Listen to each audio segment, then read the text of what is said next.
This podcast is brought to you by the IIEA, sharing ideas, shaping policy. Well, welcome to this afternoon at the IIEA, and a few housekeeping notes just before we start. This webinar is on the record, and you can submit your questions on Zoom, giving your name and, where relevant, your affiliation, and you can tweet at IIEA. I have a great pleasure in introducing our distinguished speaker this afternoon, Professor Kenneth Rogoff, who's the Maurits Boas Professor of Economics at Harvard University and a former chief economist at the IMF. Professor Rogoff began his career as a chess player, becoming an international grandmaster before turning, thankfully, to economics. He has long ranked among the top 10 most cited economists. His very timely 2009 book with Carmen Reinhart, This Time is Different, 8 Centuries of Financial Folly, looked at the history of debt and financial crisis, and it was a must-read in Ireland when it came out in 2009. I suspect it sold quite a number of copies here. Professor Rogoff is also known for his pioneering work on central bank independence. His latest book, Our Dollar, Your Problem, An Insider's View of 7 Turbulent Decades of Global Finance, explores the post-war rise of the dollar, the challenges ahead from crypto and the Chinese yuan, and argues that the period of reliably low interest rates, inflation, and exchange rate volatility has likely come to an end. So over to Professor Rogoff to talk about the important insights from this latest work. Well, thank you so much, John, it's been such a pleasure to meet you today because you have been someone I've known about for a very, very long time, thanks in part to the fact your daughter Darren was one of my great all-time students and my first student when I came to Harvard, and was very lucky to have her, and I heard a bit about you. And I'm also very pleased to be speaking to the Institute and to this audience. I really, really do wish I was in person. It's just been a little bit difficult to organize, but I hope to make up for that another time. So I'm here today to talk about anything you want to talk about, but certainly prompted by my new book, Our Dollar, Your Problem, which has a longer title, An Insider's View of 7 Turbulent Decades of global finance and the road ahead. Excuse me. It gives sort of how the dollar came to be the dominant currency, some earlier history before that, and I think actually argues that it wasn't as deterministic as it's sometimes painted. Maybe the dollar would be on top, but not necessarily by as domineering a position as it might be. I point to mistakes that Russia made, Japan made, Europe made, China's made. But the road ahead, I think, is not necessarily the same. And I talk about some of that. It's written in a somewhat unusual style. I hope you enjoy it. I've obviously some very, economic material. I don't know what else to call it, concepts that I'm trying to convey. But I put a lot of things where I can in the context of anecdotes of things I've thought about or maybe met world leaders, policymakers. There's some chess in there.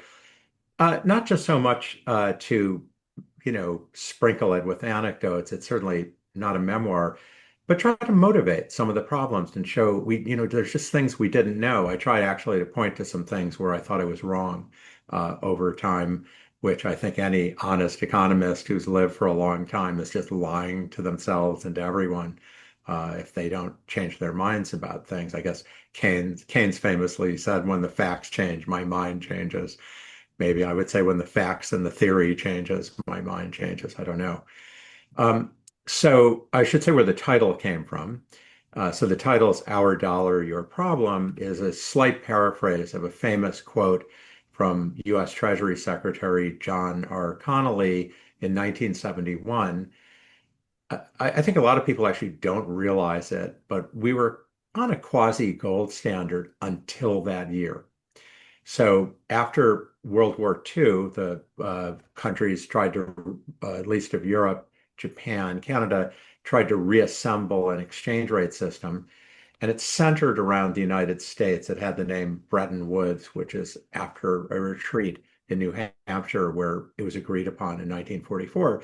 And everyone was supposed to link to the dollar, link their currencies to the dollar, but the US was supposed to, if countries wanted, trade their treasury bills for gold at $35 an ounce. And so, in a sense, gold was still very much an integral part of the system. It wasn't going to last forever because Europe was growing much faster than the United States. The demand for dollars was going, and we are very good at printing dollars in the United States, but our gold supply did not grow at a comparable rate. And there came a point where we were increasingly vulnerable to what if everyone wanted gold. But I think many people thought that it could last quite a bit longer, maybe even another decade before it would blow up. But Nixon decided to, under some pressure, particularly from the French, decided to proactively go off gold. The Europeans were livid because they held amounts of treasury bills comparable in many ways to what the Asian economies hold today. Asian economies hold trillions and trillions of dollars in treasury bills. And they saw the US was starting to inflate from trying to pay for the Vietnam War, Lyndon Johnson's Great Society. And they had sort of held their fire because they knew they could switch into gold if we got crazy about it. And they said, well, what are we going to do? And so John R. Connolly met with them in Rome and he said, well, it's our dollar, but it's your problem. And I think the reason that title speaks to me is, first of all, the arrogance of it. I am very proud to be an American, but I've never liked that piece of things. I indeed was a professional chess player in my youth. I lived in the UK, I lived in Spain, and especially in the former Yugoslavia, Sarajevo, and sort of got to know people at a much more personal level than you might normally at that age, and sort of realized people love us, but they hate us. And it's important to kind of know that that's what you're dealing with. And then secondly, the irony that it's your problem. No, no, no. It was our problem. The getting rid of the gold anchor got rid of our monetary policy in a way, and I think was an important contributor to the great inflation that followed in the 1970s, where US inflation hit 14%. It was a bad growth period. It wasn't until really the advent of central bank independence and inflation targeting, which I will say I wrote the first paper about in the early 1980s before there were independent central banks in most countries. We hadn't figured that out, and it was a very difficult period. So I did finish the book, believe it or not, before I knew who would win the presidential election in the United States. I'm with a university press, which did a great job, but it's a little bit sleepy in rushing the book to market. Had I finished it much more recently, I might have had the title "Our Donald, Your Problem." Who knows? But the basic theme of the title, this arrogance and failing to see what it does to us, very much is a problem that we have today. So let me just say a little bit about how the dollar got to where it is, where it has this very dominating position. If we go back to 1971, it was dominating, but not in the whole world. China wasn't part of the dollar bloc. It was communist. Certainly the Soviet bloc wasn't part of the dollar system. And frankly, India, most of Latin America, most of Asia were also not part of the dollar bloc. They were not really globalized. And so what Nixon did lost Europe. Europe was gone. They broke off. Eventually, you have the euro, which most of Europe has joined or will eventually join. And the dollar bloc, as we know it today, came from everyone else as they began to globalize. In a sense, the dollar colonized the rest of the world. And the most important colony was China. China chose to use a dollar fixed exchange rate as a way of trying to protect its monetary policy because it didn't have, they thought, the political mechanisms, the political institutions to be independent. And Asia today, by measures I use in my work with Ethan Olszewski and Carmen Reinhart, it's actually about half the dollar bloc. And of course, sorry to say, Europe's gotten much smaller in the global economy. So the part we lost got smaller. It's still, 15 to 20%, depending on how you measure it. And the rest of it, the US is very, very dominant. That's changing.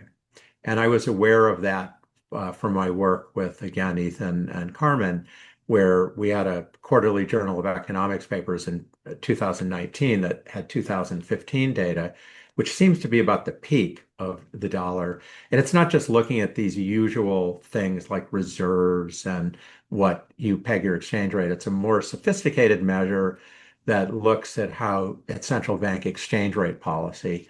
And if you go by that measure, it has been in decline for 10 years. And it's not really terribly surprising that it's been in decline. China never should have pegged for so long. It's too big an economy. Euro doesn't peg to the dollar. They have their own exchange rate policy. You have your own exchange rate policy. Also, the US sanctions were not exactly an advertisement for belonging to the dollar. The Europe may not care, of course, it has its own currency, but believe me, if you think the Chinese haven't noticed what we did to the Russians, not just the sanctions, essentially seizing 300 plus billion dollars of central bank reserves, and China has much more. And on top of that, because the US is so dominant, not just economically, but militarily, we've had incredible control over the international financial system. We've been able to make the rules of the game. You think, well, that doesn't get talked about a lot.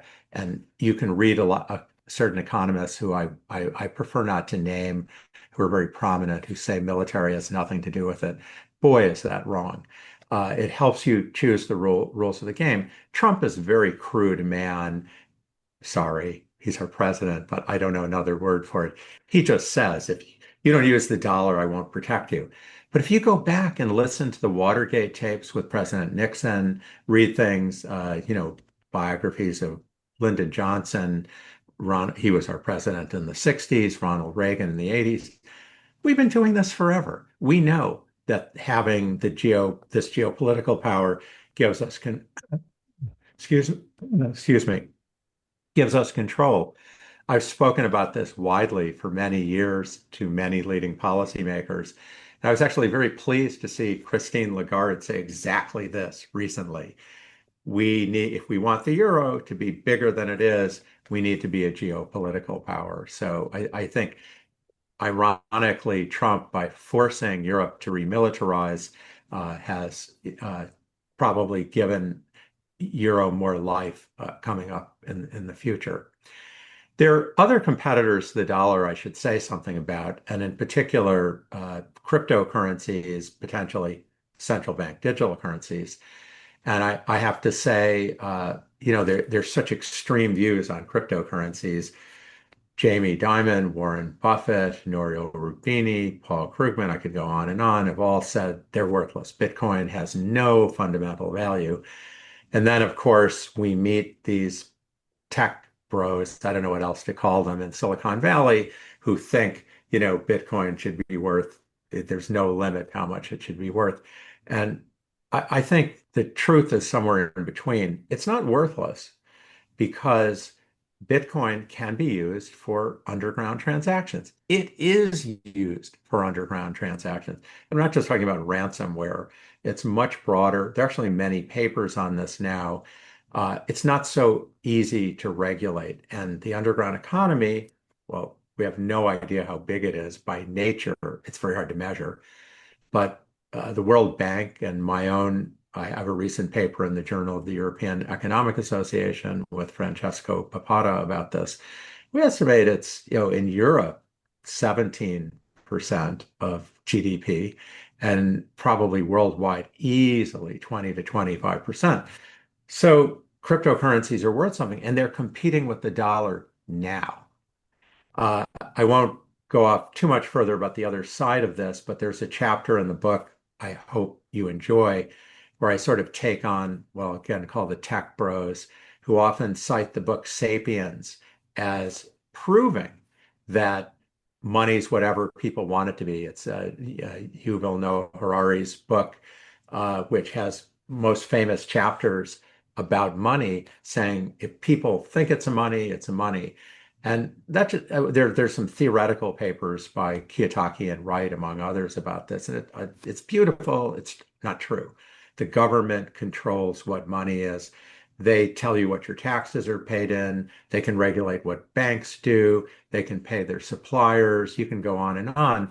The government can crush the network effects of alternative currencies. It may not be able to close Bitcoin down, but they can close down the network effects, which mostly come from all these exchanges that are around it, like Coinbase, which are between 95 and 98% of transactions.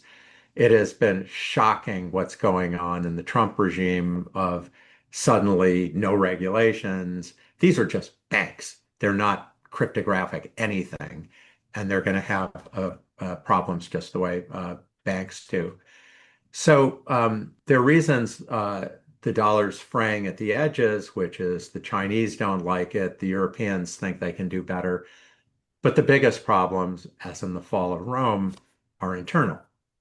And I think they're, even without Trump, he's another factor. There are two that I think would be true if Harris, she was the Democratic candidate.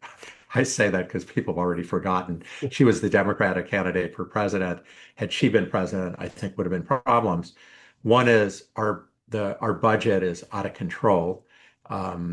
Ireland's very nicely, I guess the IMF has you coming down below 30% by 2030. Maybe you're going to run out of debt. We're not running out of debt in the United States. We're on track to, break one record after another. And I think what people who naively think this is irrelevant fail to see is that, first of all, when you have very high debt, you're more vulnerable to a rise in interest rates.